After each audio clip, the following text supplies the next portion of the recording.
Welcome to the podcast, everyone. This is welcome to another episode of Museum Visits right here on the Iceland's Best podcast. I am your host, Frank Lotus. So, welcome, friends. I had the awesome opportunity, or amazing opportunity, to visit the Rock and Roll Museum here in Iceland, and to me, it's basically like a Rock and Roll Hall of Fame, for Iceland.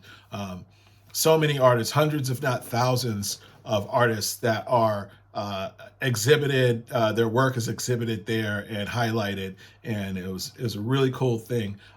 So just getting straight into it, there's every genre of music that you can think of. They play it here in Iceland, and I just want to remind people that Iceland, the country itself, geographically is halfway between London and New York. All right, so everything that's cool, new, and exciting on either of those coasts filters through Reykjavik or filters through Iceland as a whole. So, and that goes for music especially. So, all new music that comes out, that's played on the radio, that's shared, and now we have the internet. So, that just, like that ups the game. Like, people as long as you have a signal, you could be in a remote hut somewhere, in on God's green earth, and you can be exposed to brand new music. Okay, this I guess everyone knows. So, there are a lot of artists. Like everybody knows Bjork. When I talk about Iceland to people, they go, "Oh, have you ever seen Bjork?" And I'm like, "Yes, I actually have seen her." I don't know her, and we're not on a first name basis. But you'll see her around when she's in town. You'll see her around, walking around downtown or maybe at a club. She used to own a club downtown, or was part owner, or I don't know what the details were of that, but the rumor was that she was the majority owner of that club, and you would see her there. But there are other world famous artists that are from Iceland, like of Monsters and Men. There's a group called Mugason. There's Sigaros. Now, a lot of people know about Sigaros. I think they received an Oscar for their music some years back, and I forget what movie it was in. Either they were nominated or they received an Oscar. I'm not sure which, but you can Google it. Google it up. as my elderly mother would say, just Google it up. Anyway, so it's called Rokksafn Íslands. So that means Rock and Roll Museum of Iceland. And as I said a second ago, I feel like it's the Rock and Roll Hall of Fame of Iceland. And it only, as far as I could tell, they only highlighted or exhibited the work of actual Icelandic musicians. Now, there's some, like, who did I forget? There are other artists. There's an artist named Grétar Matt, and he has some music that's available on Apple on Apple, as a matter of fact. I'm not sure. Yeah, Apple and Spotify. So check him out. He's got some really cool music. He's got he just released 3 songs in 2023. And I believe there's going to be some more music coming this year. But there's guys like him. There's another guy named Seth Sharp, and I didn't see their work highlighted there at the museum. And but it's I believe that there are things that are always added to museums all the time. So that museum opened back in 2014, and now they've been going. Now it's now 2024, so 10 years they've been open. And I don't know if you've heard of a group called Kallio, and they had a bunch of hits in 2023, and so they attained worldwide celebrity status, and they're from Iceland. They're from Mosfellsbær, and they were featured I saw their work in the museum. So I'm sure that they're going to be adding musicians all the time. So there's iconic musicians from Iceland that everybody knows, like Bubbi and Runar Juliusson. And I met him once I met him a couple times, actually, back in 2005. So back then I worked at the Hard Rock Cafe here in Reykjavik. There's a new one now, so that one had been open for 17 years, that Hard Rock Cafe, and it was closing, and there was a big party, and there were a lot of local artists that played, that came to the to the party and performed. And now my mother, a good friend of hers that she's known for for a long, long time. They were girlfriends when they were younger, and they're still girlfriends. Well, her name was Unner, and she has since passed. But she was living in Seattle, and she came home to Iceland, and because she knew that Runa Julius was playing, and she'd never met him before. He'd always been her favorite musician, and she just wanted to meet him, and so she came. And while I was working, he performed at the Hard Rock Cafe, and she came and she was able to meet him and sit and have coffee and talk with him, and it was really special. I got a chance to meet him, and then I met him again another time when he was in the restaurant, and he was a really cool guy. And they have photos of him when he was younger. And this guy was like, he was a good looking guy, man. He was that quintessential looking rocker, and he was in cool bands. He was married to Miss Iceland at one point. He was on the Icelandic national football team. This guy had a really full life, and has since passed away. He passed away in 2008, I believe. And he was performing all the way up until the end, but yeah, he was a really cool guy. And his work, some of his, he had some iconic clothing that's exhibited there at the museum. There's another gentleman. His name is Paul Oskar, and he is a famous musician. Some say he's like a father of pop. To me, it's like his music is more like club house techno kind of music, and he was big into the drag scene for a while. So they have a couple of his outfits there, and his whole story, and really, I've never had a chance to meet him, but he still performs, and he's got videos, and you can look him up.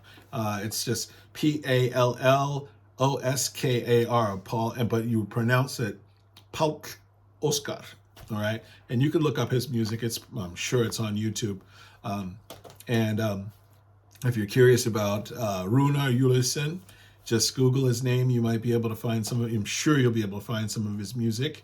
But yeah, there were so many artists, more like, when I say all genres, I mean all genres. It's rock and roll, it's country and western, it's funk, it's classical, hip hop, R&B, it's everything. There's folk music, everything, every genre of music that is out there, they play it here in Iceland. And there is a group that I'm going to venture to say there's a group that specializes in that type of music.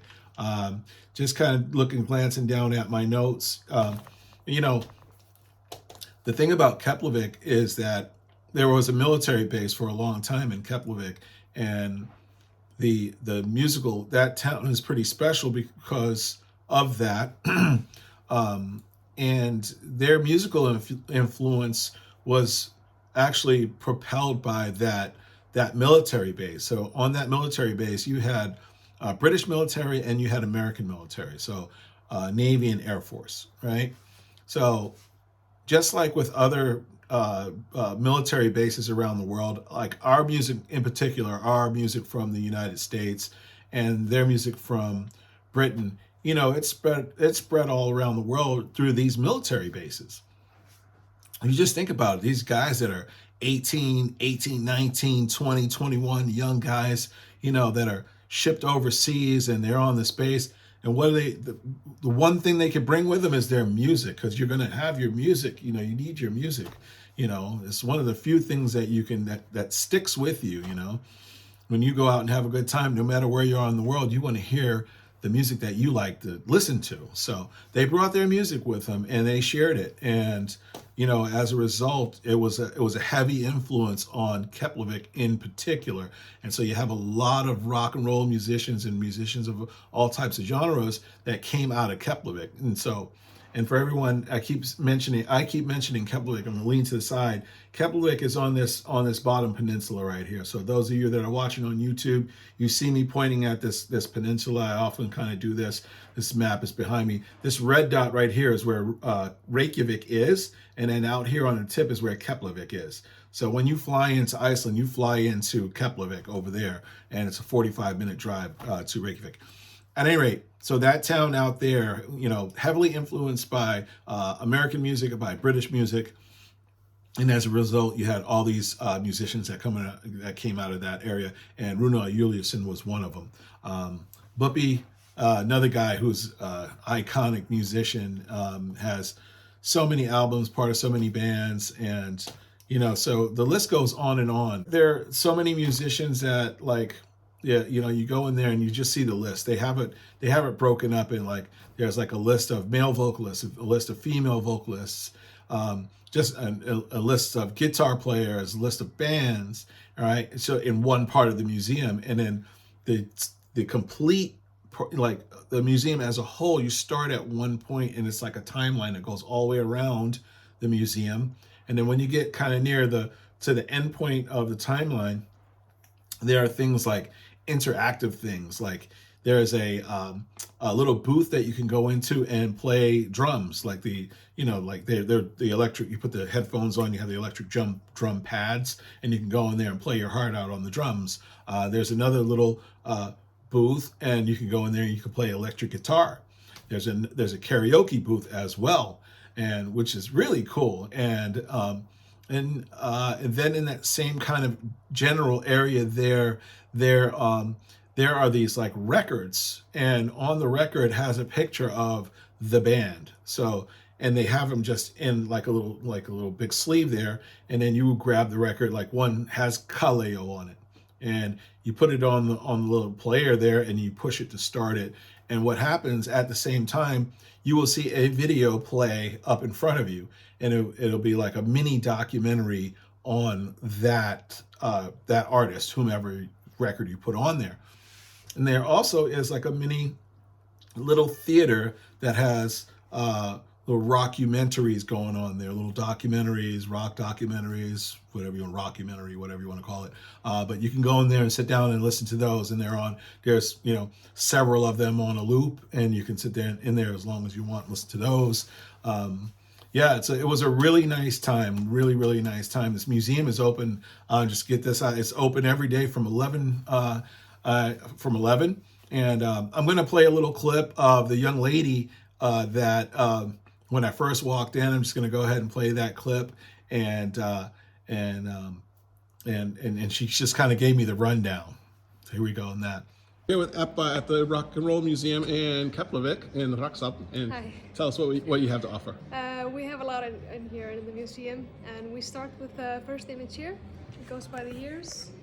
So this is Jonas Hallgrímsson, and then we go by the years here, all the way through the hall. And then you can see memorabilia, like costumes and stuff. And then you have karaoke machine and instruments you can try out.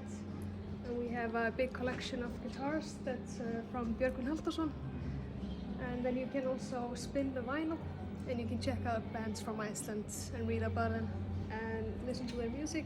Cool. And then we also have a movie theater that has documentaries about Icelandic bands. Awesome. And when are you open? We open 11. Okay, every day of the week? Yes. Awesome. Excellent. Thank you, Eppa. Thank you, no problem. Now, wasn't that pretty cool? Like she and that was one take. She just did it all in one take, and it was pretty cool. So, so I think I've talked long enough. I could just continue to go on and on, but I feel like at this point I'm going to go in circles. And I made a whole lot more. I made a bunch of notes about this place, but I would just be, telling you the things that you would see if you went there. So I kind of made notes about the timeline and all that sort of thing. But the main thing that I wanted to, I covered all the points of what was special to me. And I'm going to say my favorite part of that museum was, I want to say the part where you too, I like the little theater where you can sit down and listen to the documentaries. Um, because and watch the videos. But I also liked the part where you could put the record on. You choose the artist and you put the record on, and then it plays. And you put the headphones on also, and then it plays. Plays a little mini documentary about that. About that artist or that group, and that was really nice. I like that. That was a nice touch. With that, I'm going to say thank you so much for listening to the podcast. And if you're listening on Apple, we're also available on Spotify. And if you're watching this on YouTube, thank you very much. Please subscribe and share this with your friends. And leave a review on if you're listening to it on Apple on the podcast. Please rate it and review it. It's good for the algorithm. It does a lot. It's if you like the content, support me, support my efforts. I am the producer and the editor and all that. I wear all the hats here. And I love doing this. Is awesome. And thank you so much for listening. And remember, tell a friend that you have a friend in Iceland.